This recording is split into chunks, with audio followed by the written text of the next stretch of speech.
Jawab Petrus kepada mereka, "Bertobatlah, dan hendaklah kamu masing-masing memberi dirimu dibaptis dalam nama Yesus Kristus untuk pengampunan dosa. Maka kamu akan menerima karunia Roh Kudus. Sebab bagi kamulah janji itu, bagi anak-anakmu dan bagi orang yang masih jauh, yaitu sebanyak yang akan dipanggil oleh Tuhan Allah kita." Dengan banyak perkataan lain lagi, Petrus memberi suatu kesaksian yang sungguh-sungguh, dan ia mengecam dan menasihati mereka, katanya, "Berilah dirimu diselamatkan dari angkatan yang jahat ini." Orang-orang yang menerima perkataan Petrus itu memberi diri mereka dibaptis. Pada hari itu, jumlah mereka bertambah kira-kira 3.000 jiwa. Demikianlah sabda Tuhan. Sekali peristiwa, Yesus berkata kepada orang-orang Farisi, "Aku berkata kepadamu, sesungguhnya siapa masuk ke dalam kandang domba dengan tidak melalui pintu, tetapi dengan memanjat tembok, ia adalah seorang pencuri dan seorang perampok. Tetapi siapa yang masuk melalui pintu, ia adalah gembala domba. Untuk dia menjaga membuka pintu, dan domba-domba mendengarkan suaranya. Ia memanggil dombanya masing-masing menurut namanya, dan menuntunnya keluar. Jika semua domba telah dibawanya keluar, ia berjalan di depan mereka, dan domba-domba itu mengikuti dia, karena mereka mengenal suaranya. Tetapi seorang asing pasti tidak mereka ikuti, malah mereka lari daripadanya, karena suara orang-orang asing tidak mereka kenal. Itulah yang dikatakan Yesus dalam perumpamaan kepada mereka, tetapi mereka tidak mengerti apa maksudnya ia berkata demikian kepada mereka. Maka kata Yesus sekali lagi, "Aku berkata kepadamu, sesungguhnya akulah pintu ke domba-domba itu. Semua orang yang datang sebelum aku adalah pencuri dan perampok, dan domba-domba itu tidak mendengarkan mereka. Akulah pintu. Barang siapa masuk melalui aku, ia akan selamat. Ia akan masuk dan keluar dan menemukan padang rumput. Pencuri datang hanya untuk mencuri, membunuh dan membinasakan. Aku datang supaya mereka mempunyai hidup dan mempunyainya di dalam segala kelimpahan." Demikianlah sabda Tuhan. Bapak Ibu, saudara-saudari yang terkasih di dalam Kristus, hari ini kita merayakan hari Minggu panggilan sedunia. Panggilan khusus itu adalah untuk para suster, bruder, juga para suster. Juga ada panggilan melalui sakramen baptis. Di dalam Kitab Kejadian bab 1 ayat 28 dikatakan tentang panggilan hidup berkeluarga. "Beranak cuculah dan penuhilah muka bumi." Selanjutnya di dalam 1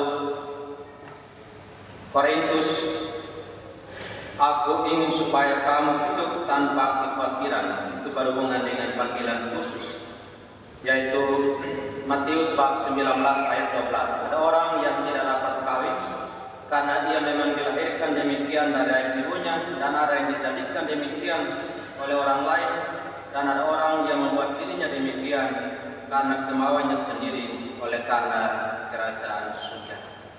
Panggilan secara khusus seringkali menjadi agak rumit dan juga menjadi agak susah, karena seringkali kita menemukan bahwa orang lebih banyak memilih untuk panggilan berkeluarga daripada panggilan hidup.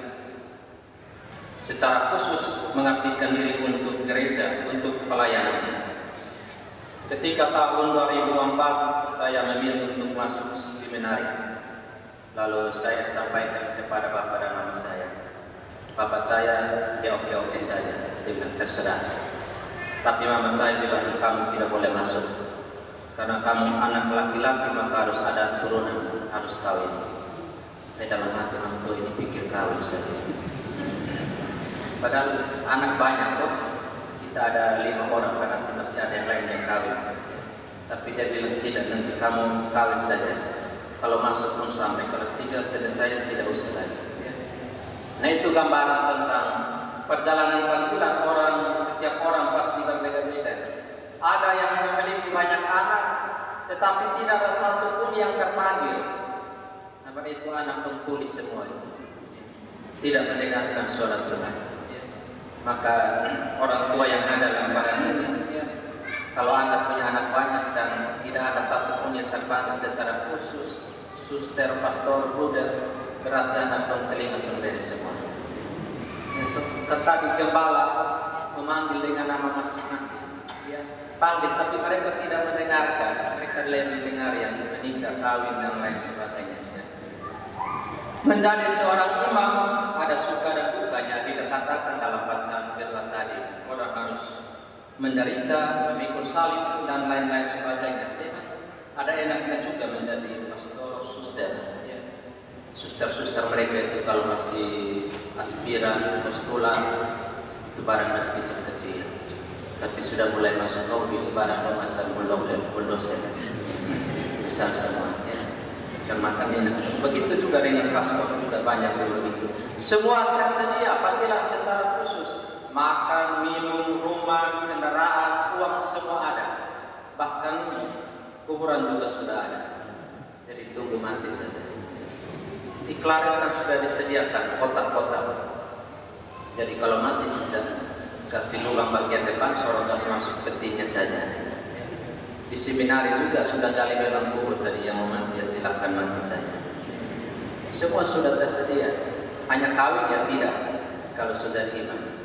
Lain-lain semuanya sudah tersedia. Di dalam bacaan ini kita mendengar Yesus berkata, aku adalah pintu. Aku adalah gembala yang baik. Memang untuk menjadi seorang gembala yang baik juga membutuhkan perjuangan, usaha dan kerja keras. Tidak serta-merta. Kadang-kadang menjadi pastor harus sabar. Kadang-kadang umat juga menjengkelkan. Kadang-kadang memang kalau kita pergi misa, kadang-kadang kita muncul ke mereka sambut kita dengan kiraan yang kurang baik, tapi saya dalam hati tahu saja Tuhan selesaikan semuanya. Atau kadang-kadang bisa di sini, kadang anak-anak juga kadang mereka ada buat repot di atas apa, tapi saya tahan dalam hati saja. Karena kalau kita marah, semuanya akan dari kaca, lebih baik kita diam-diam saja. Dan kita harus bersedia untuk diterima dan tidak diterima. Kadang-kadang orang hanya bersedia untuk diterima, tetapi tidak diterima. Dia tidak mau kalau orang mengucapkan kata yang tidak baik dan lain sebagainya, atau memberikan koreksi kepadanya. Umat ini juga kadang-kadang mereka pilih-pilih kalau mau minta pastor bisa. Kalau katedral sini kan mereka minta pastor sampai sudah itu pastor yang pergi bisa, bukan dibagi oleh pastor Rocky. Jadi suka-suka mereka meminta pastor sampai terserah lagi. Jadi satu kali di gereja lama, saya duduk di depan, satu orang ketua datang bilang, Romo saya meminta misa. Saya bilang baik, dia bilang 40 malam. Saya bilang oke. Saya sudah oke begini, Bapak Ketua kau berdiri di samping saya, lalu telepon orang yang meminta misa. Ibu, saya sudah dapat pastor untuk misa. Lalu ibu itu tanya, pastor siapa yang misa? Lalu Ketua kau bilang Romo Manus. Dia tidak tahu kalau saya di situ, dia langsung bilang tidak ada pastor lain itu. Saya diam-diam saja, memang saya muka turun ya. Baik, sudah. Lalu ini pastor ketua kaum ini berusaha untuk mencairkan suasana, meyakinkan dia bahwa sekian. Lalu saya bilang kalau undang pesta saya tidak pergi, tapi bisa ya sudah saya pergi. Lalu saya pergi sampai sana, saya tidak omong apa-apa, saya siap pergi kapan misa kita selesai, saya mau langsung pulang waktu itu. Jadi saya sudah menyiapkan semua barang, mau pulang, nanti istri yang datang besok Romo-Romo jangan pulang dulu. saya sipir di dalam. Ada senior berarti mereka susumbat kita dan dari ini. Akhirnya saya tidak jadi pulang, jadi saya dulu makan, lalu ibu itu dia minta maaf kalau tadi sekian saya sudah tidak apa-apa begitu. Jadi orang kadang-kadang berpikir hanya mau supaya dia disenangkan, diterima, ya. Tetapi kadang-kadang juga tidak. Kadang-kadang memang ada konflik supaya kita juga merefleksi bahwa kita ini sudah menjadi gembala yang baik atau belum menjadi gembala yang baik. Karena untuk menjadi gembala yang baik kita harus menuntun orang untuk menemukan padang rumput yang hijau. Ya. Anda lihat orang di gembala di kampung kalau musim hujan, yang nanti musim hujan timur itu masuk ke hutan becek jalannya pergi untuk mencari domba-domba itu. Tapi mereka melakukannya dengan tekun setiap hari. Maka di dalam biaya Katolik atau juga di dalam tradisi orang Yahudi yang menjadi gembala itu adalah laki-laki. Ya. Karena apa? Dia juga akan menemukan pada serigala, binatang-binatang buas di tempat di mana dia menggembalakan, maka dia harus memiliki tubuh yang kuat untuk bisa melawan atau melindungi domba-domba itu. Kalau tidak, binatang atau serigala buas itu akan memakan semua domba-domba itu. Ya. Maka gereja Katolik ya, kemarin Paus pulang dari Afrika, ditanya tentang perkawinan, dia bilang tetap masih satu ikut ajaran yang sah, kitab suci, laki dan perempuan. Lalu dikatakan tentang apakah Yesus pastor habis ada perempuan, dia bilang sebelum Yesus datang kedua kali untuk di dunia tetap yang jadi pastor adalah ini, perempuan tidak ada. Ya. Itu untuk menegaskan berita-berita atau hal-hal yang lagi viral di dunia luar tentang perkawinan sesama jenis dan juga tentang pastor perempuan yang menjadi. Kalau pastor perempuan, saya yakin agak semua laki-laki serta pada perempuan. Ini kan di kampung-kampung saya lihat bidang-bidang yang diojek oleh tukang ojek-ojek. Ini lama tadi dengan bapak itu tukang ojek bidang-bidang itu. Nah kan antar terus hukum kedekatan, semakin dekat semakin besar. Akhirnya meninggalkan. Ya memang ada tantangan, ada godaan dan lain-lain sebagainya. Ya. Tetapi dikatakan di dalam pesan Bapak Suci pada hari Minggu panggilan sedunia, ya, beliau mengatakan bahwa panggilan itu suci dan panggilan itu membahagiakan. Ya. Maka Anda harus menjadi pribadi yang baik atau gembala yang baik, tetapi juga harus menjadi pribadi yang indah, yang dapat dipandang, yang dapat disegani melalui cara Anda, sikap Anda melayani orang lain. Maka memang demikian, ya. Sikap, perbuatan, kata-kata melayani orang lain harus mempesona, harus indah, harus baik, harus menarik. Ya. Maka pastor-pastor itu muda bercahaya, tua mempesona. Maka banyak ibu-ibu juga yang jatuh dengan pastor. Ya, kan lagi terjadi di mana-mana. Ya manusia, tidak semua pohon bisa menghasilkan buah yang baik semua. Ada pohon yang menghasilkan buah yang tidak baik juga, dan itu kita harus terima. Dan di dalam menjalani kehidupan ini, ya masuk melalui pintu, ya, Yesus Kristus. Semua orang beriman katakan percaya, tetapi dia harus masuk melalui pintu untuk menemukan keselamatan, untuk menemukan padang rumput yang hijau. Tetapi kadang-kadang juga bisa ada domba yang nakal, ya. Tukang protes di gereja banyak, tukang kritik juga banyak, ya, dan lain-lain sebagainya. Tetapi semua itu harus dirangkul, semua itu harus diterima, ya. Dan juga memang pastor itu kadang-kadang ada gembala juga yang tidak baik juga, ya, marah-marah, otoriter dan lain-lain sebagainya, ya. Tetapi juga domba banyak juga yang kadang menyusahkan juga. Buat ini bilang tidak, ya. Kita khotbah kalau cepat bilang dia tidak siap. Kalau khotbah lama mereka bilang ini dia tidak mulai karang-karang sudah, dan lain-lain sebagainya. Karena kita punya telinga sakit, ya. Tapi mau bilang apa ya sudah kita rangkul semuanya. Jadi dikisahkan di sebuah seminari tentang domba dan gembala. Di seminari itu ada frater dan pastor-pastor pembina dibagi dalam rumah-rumah. Jadi suatu saat ada orang undang untuk para frater itu pergi ke Costa Rica acaranya. Jadi undang. Pastor pembina bilang putus saja, yang berkeluarga dengan torpes dan pergi, yang lain tinggal. Karena kau pergi semua orang makanan habis, kamu makan banyak. Jadi utus saja 2-3 orang. Dan mereka sudah kompak, malamnya bukan hanya 2 orang, 2-3 orang yang pergi satu rumah, itu 20 lebih orang pergi semua. Lalu mereka kunci, kasih nyala lampu di kamar, kunci pintu semua. Tapi pastor sudah jam 9:10 dan lihat kok aneh. Ini ada kok tidak ada ribut, tidak ada suara. Dia cek semua kamar, ternyata kamar kosong semua. Semua pergi ikut pesta. Dia tunggu jam 11 tidak datang, jam 12 tidak datang, jam 1 tidak datang, jam 2 baru mereka muncul. Pastor pembina di lantai 2 dia lihat mereka buka sendal pedang saja supaya tidak bunyi lantainya. Mereka masuk satu-satu. Lalu pastor berteriak dari atas, kenapa jam begini mau datang? Mereka jawab dari bawah, kenapa jam begini juga belum tidur?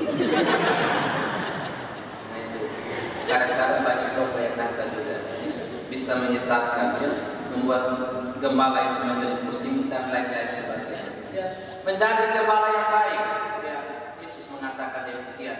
Maka semua engkau akan dapatkan, bukan hanya sebagai imam, tetapi sebagai keluarga dari bapa yang baik bagi istri Anda, bagi istri jadi istri yang baik bagi suami Anda, bagi jadi bapa dan mama yang baik bagi anak-anak Anda. Anda akan menemukan sukacita, kegembiraan dalam kehidupan keluarga.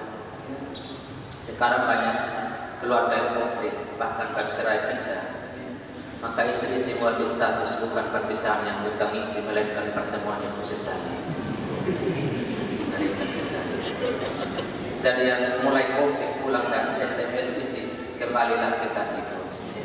Atau suami yang sudah pergi menjauh, panggil kembali dia, kembalilah ke kasihku. Memang demikian, kita menjalani kehidupan ini bukan berjalan sendiri, berjalan bersama. Gembala membawa anak domba untuk menemukan pada domba, dan juga membawa orang-orang yang kita kasih supaya menemukan kebahagiaan, menemukan keselamatan di dalam kehidupan ini. Amin.